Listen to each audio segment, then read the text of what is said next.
안녕하세요, 청취자분.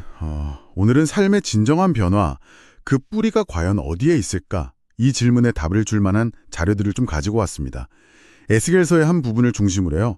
환경이나 상황 탓이 아니라 우리 마음의 어떤 혁신, 여기서 모든 게 시작된다는 메시지를 한번 자세히 들여다볼까 하는데요.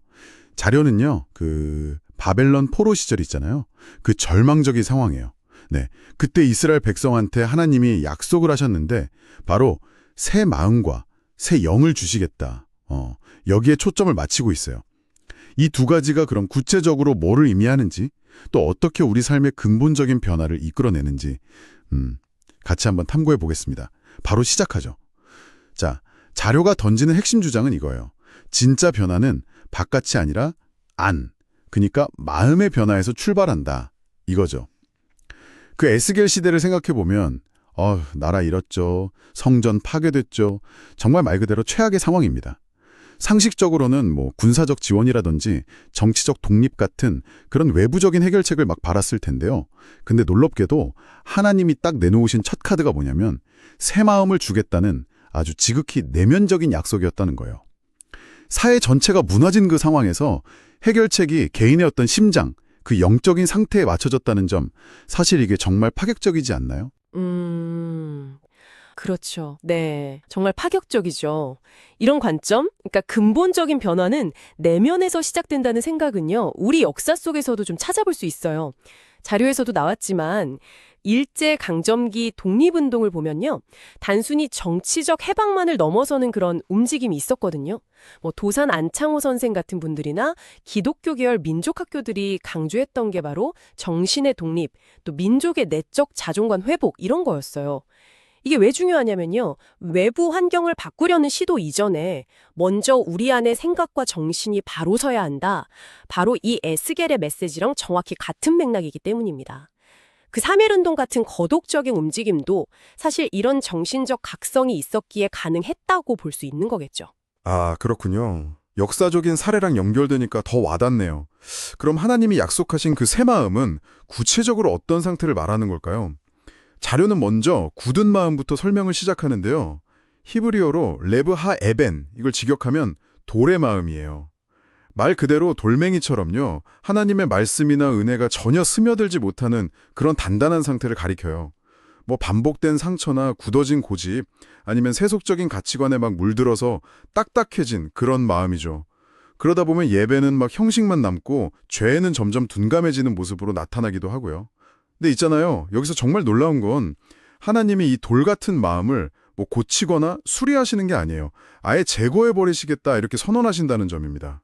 그리고 그 빈자리에 부드러운 마음, 히브리어로는 레브 바사르, 그러니까 살의 마음을 주시겠다는 거죠. 하나님의 말씀에 굉장히 민감하게 반응하고 또 깨달으면 바로 순종할 수 있는 그런 유연하고 살아있는 마음을 의미하죠. 비유하자면 겨울에 땅이 꽁꽁 얼어붙으면 아무리 좋은 씨앗 뿌려도 소용없잖아요. 그렇죠. 근데 봄이 돼서 땅이 부드럽게 녹으면 거기에 생명이 자라날 수 있는 것처럼요. 그리고 정말 중요한 건 이 부드러운 마음으로의 전환이 우리의 어떤 결심이나 노력의 결과물이 아니라는 거예요. 이건 전적인 하나님의 선물, 즉 은혜라는 사실입니다.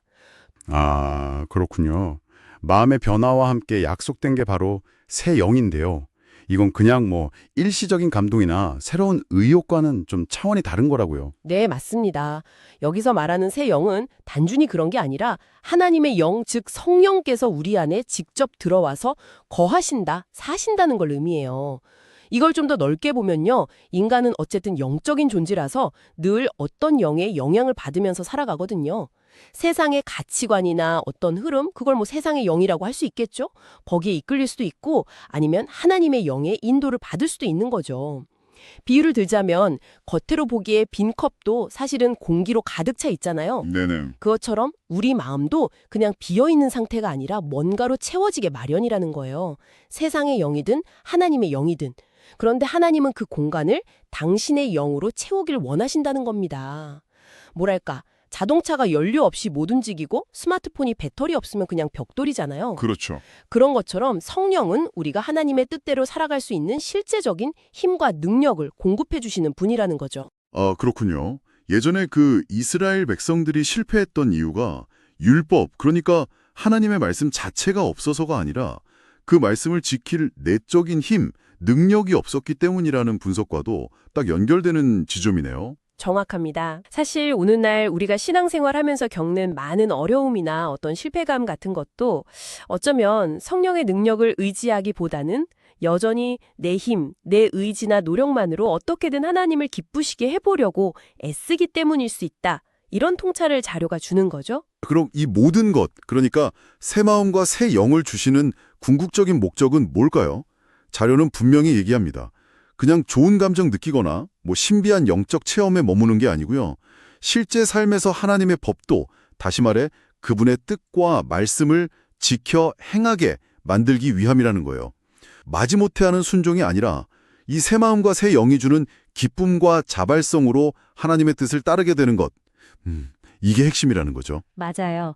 아까 그 비유를 다시 한번 써보면요. 성령이라는 따스한 봄 햇살이 먼저 와서 굳은 마음이라는 그 언 땅을 녹여줘야 비로소 말씀이라는 씨앗이 뿌리를 내리고 결국 순종이라는 열매를 맺을 수 있게 되는 거죠. 그러니까 성령은 우리가 죄를 이길 힘, 또 사랑할 힘, 용서할 힘 같은 우리 인간적인 한계를 뛰어넘어서 하나님이 원하시는 모습으로 살아갈 수 있도록 우리를 가능하게 만드는 그런 동력인 셈입니다. 이 메시지 정말 오늘 우리에게도 그대로 적용될 수 있겠네요. 환경 탓하고 남 탓하기 전에 먼저 내 마음 상태부터 좀 점검해봐라. 이런 강력한 도전으로 들립니다. 네, 맞습니다. 지금 혹시 삶에 어려움이나 문제가 있다면 무작정 외부적인 해결책만 찾으려 하기 전에 먼저 스스로에게 좀 질문해 볼 필요가 있어요. 내 마음은 지금 혹시 굳은 돌처럼 딱딱해져 있지는 않은지, 그리고 내 삶의 모든 영역에서 하나님의 영의 인도와 능력을 정말 구하고 있는지 말이죠. 그래서 자료는 구체적으로 뭘 권면하냐면요.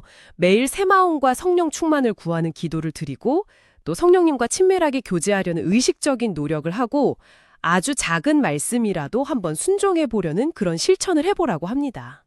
오늘 저희가 깊이 살펴본 내용은요. 진정한 변화의 시작점은 외부가 아니라 바로 우리 내면, 하나님께서 주시는 새 마음과 새 영에 있다는 아주 깊은 통찰을 우리에게 주는 것 같습니다. 이 내적인 혁신이 결국 우리의 생각과 행동을 바꾸고 궁극적으로 삶 전체를 하나님께서 기뻐하시는 방향으로 이끌어 간다는 것이죠. 네. 마지막으로 청취자분께 이런 질문을 한번 던져보고 싶어요. 만약에요, 내면의 변화가 정말 모든 것의 시작이라면 이번 한 주 동안 의식적으로 내 안에 아주 작은 부분이라도 한번 변화시켜 보기로 결심한다면 청취자분은 무엇을 선택하시겠습니까? 어쩌면 그 작은 씨앗 하나가 예상치 못한 놀라운 변화의 시작점이 될지도 모릅니다.